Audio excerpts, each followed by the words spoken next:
Hello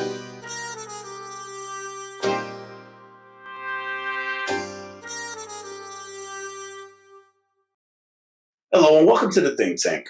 We use critical thinking, deductive reasoning, and just a pinch of common sense to draw unbiased, logical conclusions.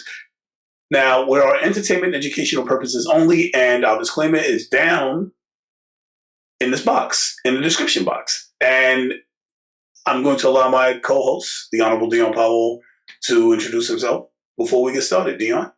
I'm the 78th Assembly District Dion Powell of the Bronx Conservative Party, the third party of New York State after the big two, which you know who they are.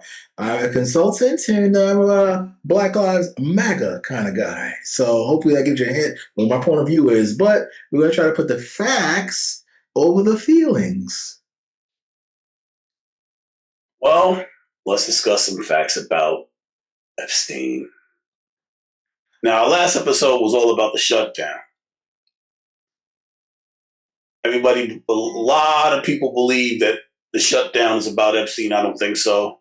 I think that Epstein is just caught in is a portion of a bigger picture. But let's not look at the forest. Let's slow down, smell the roses, and look at the tree. Epstein was a monster. For those of y'all who don't know about Epstein, Epstein is a convicted felon who took children starting as young as 13, brought them to his home. Well, he had people find these young ladies and bring them to his home and massage him. And while he was massaging them, they had to get naked and he had to touch them. And he had to take care of himself, or he had to have them. This all came out in the case. This was presented to the courts, and he was convicted. Or they had to take care of him, and he kept them around until they were adults, and then he let them go. And there were thousands. Well, it was over 1,000 victims. Over 1,000 13, 14, 15-year-old girls were molested by this man. Now, he was convicted in 2019.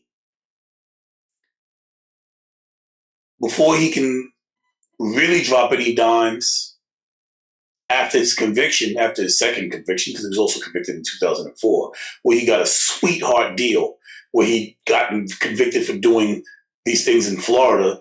But in that sweetheart deal he got for molesting children, somehow this man who got millions and millions of dollars and nobody knows where it came from, even though it's alleged that he worked with the Israelis, Ghislaine Maxwell, his partner in crime, his girlfriend, his father was big in their intelligence agency. We'll get into Ghislaine later. She's in jail. She got a sweetheart deal from the president. Before that, we're talking about Epstein, right? So I don't want to jump the gun. I want to really zero in and make sure everybody understands who Epstein is. So in 2004, he gets convicted. He gets this sweetheart deal. The prosecutor said, I never really looked at the evidence when I did it. You're the prosecution. You didn't read any of the witnesses' statements. This is what you're testifying? So what Epstein did was, what the deal Epstein got was for molesting children. His 4 co-conspirators could not be tried. So the 4 co-conspirators got off. And they said other co-conspirators couldn't be prosecuted either. He got less than a year in jail, and he was on work release. So for that year, he had to sleep in jail, but he got to go out all day long. He's a man that was a child molester, convicted child molester in 2004. 2019 comes, and he gets tried again. This time it gets more serious time. But nobody having that. Because now he might talk. He might give up some stuff, some people to get out of jail. I mean, after all, Trump was president. And hence he died in prison. Now, how he died, there's allegations. Trump was president. I'll let you speculate. But the footage for what happened to him disappeared. Well, it didn't all disappear. Just the minutes around when he died disappeared. The guards either fell asleep or on their phones and didn't hear or see anything. And there was movements in the camera before he disappeared, but that was explained away nefariously with some BS. And he did have a co-conspirator that was convicted. Her name was Ghislaine Maxwell. Ghislaine Maxwell's still alive. Rumors had it she was willing to drop dime on the president unless she got a pardon. Now, at that point, Trump is president again. So Trump's Department of Justice second in command, went to go check her. This man's name is Todd Blanche, second in charge in the Department of Justice, second most powerful attorney in the United States. Todd Blanche, who used to be his personal attorney. Now, Todd Blanche represented Trump in his fraud case. He lost. Trump got 34 counts. He lost miserably. And he lost so bad that he landed the second top job in the world, if you would, in attorney. Definitely in the country. I'd say the world. This is the United States. And Trump put him there. He put the man who lost and got him 34 counts there. So he got there not because of his capabilities. He got there because of his loyalty and probably because he knows some stuff from shutting up. That's my assessment. But what do I know? I don't know what he knows. I do know that he went to go talk to this convicted felon who was also convicted of committing perjury on the stand. She wasn't convicted. She was alleged to have, Ghislaine Maxwell was alleged to have committed perjury on the stand. However, they dropped the perjury charge because they wanted to just make it clean. They was like, look, we're going to get her on this. Perjury is not necessary. She's going to spend the rest of her life in jail anyway. Screw it. Just get her on the fact that she was helping to molest children. And they got her on that. They dropped the perjury and let it go. But we know she lies to the courts. Todd Blanche wasn't an attorney on the case. He knew nothing about what was going on. The one who would have known was James Comey's daughter, who was on the case. Just like she was on the Puffy case. Maureen Comey was fired. Puffy only got 4 years in jail. He'll probably do about 2.5, when he was going to do about 20. Can we talk about Puffy on this platform, sir, or on our segment, or no? and Ghislaine Maxwell talked to Todd Blanche, who basically took everything she said at her word, which basically was Trump didn't do anything. Heck, neither did I. Shit, Epstein was a good guy. Also, Puffy asked the president for a pardon after President Trump said Puffy said some not so nice things about him. So that's the connection to Puffy to Trump and all the other black people and black men and celebrities that he stepped along the way that now have to come clean him. But I digress. Back to you. I just want to point that out. That was major news. But it glosses over the Epstein and how everything's interconnected between the industry, including hip hop, Trump, Epstein, Israel, and some other parties of interest. Yes. Somehow everything's connected through Donald Trump. And I didn't draw the lines, you did. So, as I was saying, Ghislaine Maxwell's talking to Todd Blanche. She's like, Trump didn't do nothing. I didn't do nothing. Hell, Epstein just liked to listen to the girls play music. Oh, God. No, that's literally what she said. That's actually what she said. That's what she said. She said that Epstein just liked to listen to the girls play music. That was a story that Todd Blanche accepted. Came back and reported this. And since she was innocent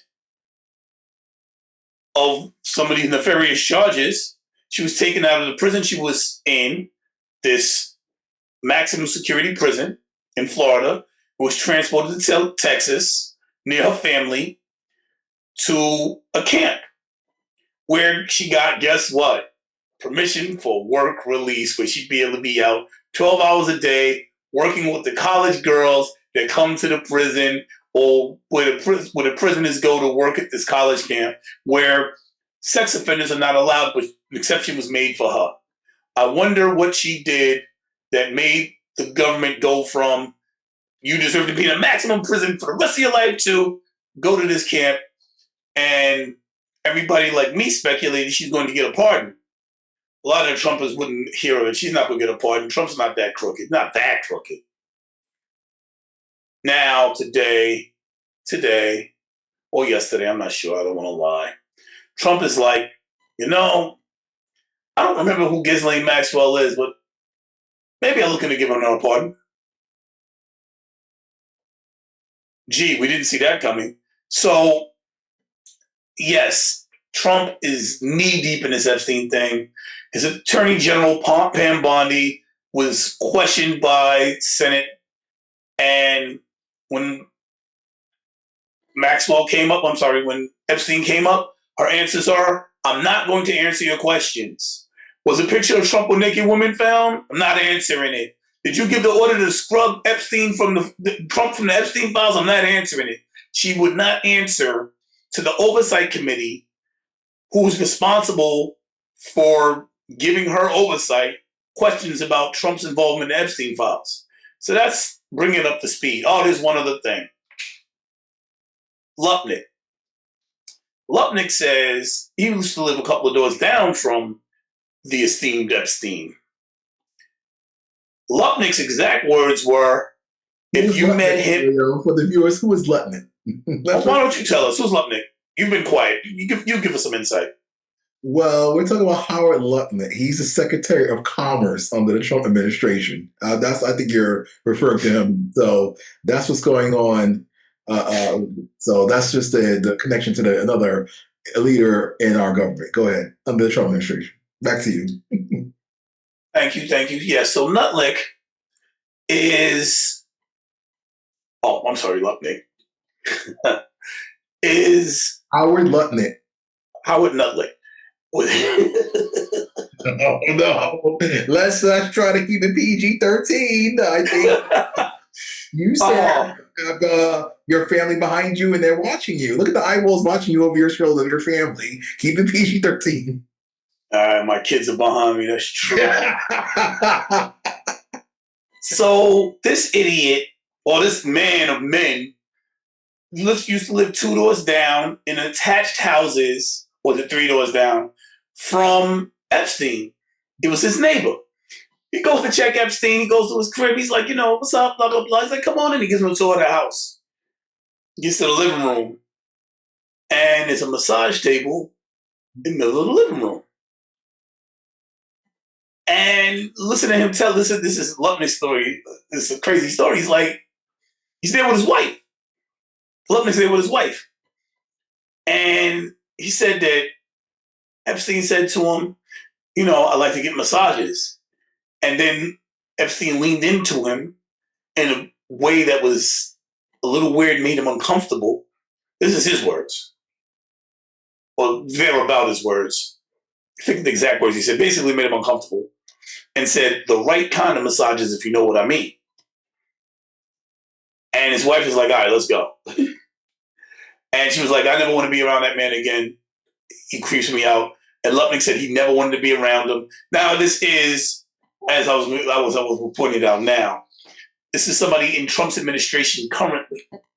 What he said about Epstein was anybody that was around him for more than 10 minutes knew who he was. This is how Epstein was around everybody. He did not hide who he was. He was very upfront about it. When asked why he probably got the sweetheart deal he got, why he got so much money, he said he probably blackmailed rich people because anybody that was around him got down with him. This was coming from somebody from Trump's administration, as was just pointed out by Dion. Thank you. And to top it off, the worst part, he's still in Trump's administration. And Trump was thrown under the bus basically because Trump was his compadre for multiple moons. He was his best friend for years. He said he wasn't his best friend, but Epstein said he was his best friend. And Lupnick says anybody around Epstein knew what it was. Epstein said that Trump was his best friend. So, and Trump has been on record talking about, yeah, that dude loves beautiful women as much as I do, almost. I mean, he likes them on the young side, something along them lines. Like, it all comes together to paint the most ugly picture. What do you get from all of this information, Dion? Well, first of all, I like to mind my business. That's the black man's policy in the hood, bro, from the Bronx like me. I thought you didn't like to bring up color. Now race counts? Yeah, no, I get ahead of it because I know you're going to bring it back to our colorism at some point. So for me, the Epstein stuff has always existed. Congress, the Department of Justice, these people have had these files before Trump was in office. Now they think it's going to be the silver bullet to take the man down. Dial it. For me, as an American first, I disagree with the way it's being handled because that was an issue that the president ran on to expose. He did keep his promise for JFK, MLK, and some other classified documents that he did declassify. But this Epstein stuff, Yo, peace. Problem. Go on. I'm sorry. Yes.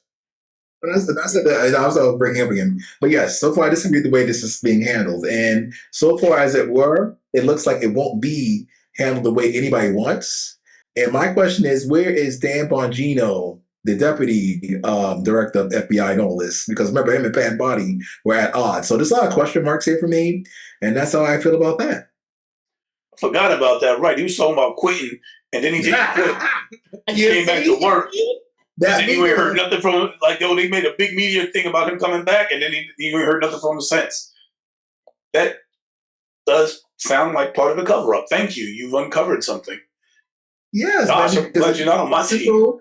It just says simple logic. But again, this is the issue that me and you can agree on, that the president and his administration is not handling very well. But it does. Why do you think he's not handling it well? What do you think is the real reason? Well, again, for example, he, in my opinion, would know that he would be in there when he ran on this issue because him and Epstein were buddy. That's not easy to forget. The next thing is, this is bigger than Trump, and just like the war industry of the world is bigger than Trump. And I believe that, he's doing his best he can to cover not just himself, but so many other people. Because the reason Cash Patel, I think it was, or Pam Bondi, said that they didn't want to reach the files willy-nilly is because a lot of innocent people could get hurt. And I can see their logic there. There could be celebrities, people of influence whose name will come out. Oh, wow, look, Leonard Sanderson was there. He had a film come out there shooting a music video on this time in the 90s. It's like, well, Leo's guilty. I knew it, Leo. Well, Leo's like, yo, I was just doing a job. I was paid in and out. I did none of that, blah, blah. But then your name is dragged to the mud. Your brand is dragged to the mud. Your family's dragged to the mud and this kind of stuff. So that's where it's dicey for me. I see where they're coming from. But then again, you do have that cult element on the right side that's like, oh, now burning MAGA hats as a result of this one single issue. Then on the left, they say, yes, we finally got Trump. But then again, they've exposed themselves once yet more because they had this information for 4 years. They used to take down Trump. Unless you thought those 3 court cases were going to take him down, but they did not. Back to you. Okay, I'm going to explain very quickly why they didn't bring these files up during that time. The only people that was paying attention to Epstein was MAGA. Everybody else, like regular people like me, it wasn't in our peripheral. We wasn't paying no attention to it. The man was locked up. It was over. We wasn't like, oh, we're after Trump. Let's see what's in the Epstein files. I bet he's in there. We was like, all right, we got him. There was a monster off the street. We got more important issues to worry about. Nobody was thinking about the Epstein files until Trump started acting funny. Then it was like, why are you acting like that? What's going on here? What is in the files? Then he responds to that, with nothing to see here. And it's like, word, yo, what's in there then? So the reason it's the way it is right now is because Trump made it that way. If he didn't make it that way, nobody would have paid attention. He did this to himself. I wouldn't have paid attention. No one cared. We cared because we saw him acting funny. Then we realized he was guilty. He did that. That's why nobody brought it up before, because we didn't think about it, because we were dealing with important stuff. We didn't know that this was important. We had no idea that Trump was knee deep. Like, we didn't pay attention to Epstein. Regular people didn't pay attention to Epstein. Only deep red MAGA people. I beg to differ with the old Me Too movement. Remember, a lot of men were going down. King Cuomo II, New York. Bill Cosby. What? Harvey Weinstein was another guy with all this other stuff at the time. Right, but once they went down, what happened? It was over. Yeah. We didn't keep beating the dead horse. It was over. We got him, and that was it. Epstein got. We were done with him. That was it. Epstein, Weinstein. Once it was over. Suicide? No. This drama is deeper than what we all remember. The mysterious suicide stuff. No, like that. That's what you don't understand. The average person didn't care. A monster died in jail was kind of like, so what? MAGA cared. You heard a lot about it because your circle was around it. Regular people paid no attention to that. We didn't care. Nobody cared about Epstein. If you had asked me in 2020 who Epstein was, I wouldn't have been able to answer you. I think I might have heard of him, but nobody cared. We didn't care until Trump started acting funny. Now we want to know what's in the files. Trump did this. I can speak as a normal, regular red, outside of the MAGA party person. We didn't care, so nobody paid attention to it. Trump said he was going to release it, then he didn't. And it was like, MAGA wanted to know. And then when he started denying MAGA, we was like, yo, are you in these files? And that's when we got interested. That's what happened. I don't know about that, but okay. I know, because you were so deep in it, you couldn't see outside of it because you was on the inside. But outside, we wasn't paying attention to MAGA blew this up. We, regular people outside of MAGA, wasn't paying any attention to Epstein. MAGA made Epstein. Trump made MAGA. So Trump did this. Trump made MAGA. MAGA made Epstein. Epstein now is global. And it's because Trump did that. Trump did that. If only people would have a penny for saying Trump so many times. And I want to thank our viewers once again. We're taking the game, the platform think tank to the next level. As you can see, our brother Leo has a PA on the side. PA stands for production assistant, as we say in film. He's being handed a coffee. We saw that, Leo. We're getting a bigger budget, we're building a bigger team. Thanks, fans. Welcome to the think tank. Actually, that was my daughter. We got stuff somewhere. Keeping it the family. You got the family-owned business. Handing coffee to the side. Love it. Pretty soon I'll have a production assistant, maybe. Oh, man. All right. Well, if you're liking the content, please, if you're loving the content, I hope you are. Please like, share, subscribe. We got a members-only section we're starting up. There's going to be exclusive content with exclusive lives, exclusive between me, exclusives with Dion. Get to see some behind-the-scenes stuff, some politics. So, like, share, subscribe. Please join us. Definitely make it interesting worth your while. Dion, anything you want to say to close up? Yes, hopefully in the future you will see hands coming off screen from my stuff, passing me the legal notes here to make sure we keep Leo straight with all his big, bold claims. I do say a lot of inflammatory stuff, but I'm not saying anything that I am not watching other people to make sure that what I'm saying is okay. It took a lot to get monetized. I had to appeal. It was hard to get monetized. We were denied twice. We're here now, and we're going to continue to bring y'all excellent coverage. We're going to try and bring y'all great perspective from both ends. I know I talk a lot. That's why I try and shut up and let Dion get it. Sometimes I'm talking a lot, but I'm bringing the news and then we're talking about it. But let me get out of here because we've got to do at least one or two more episodes today. Thank y'all for your support. Have a good one.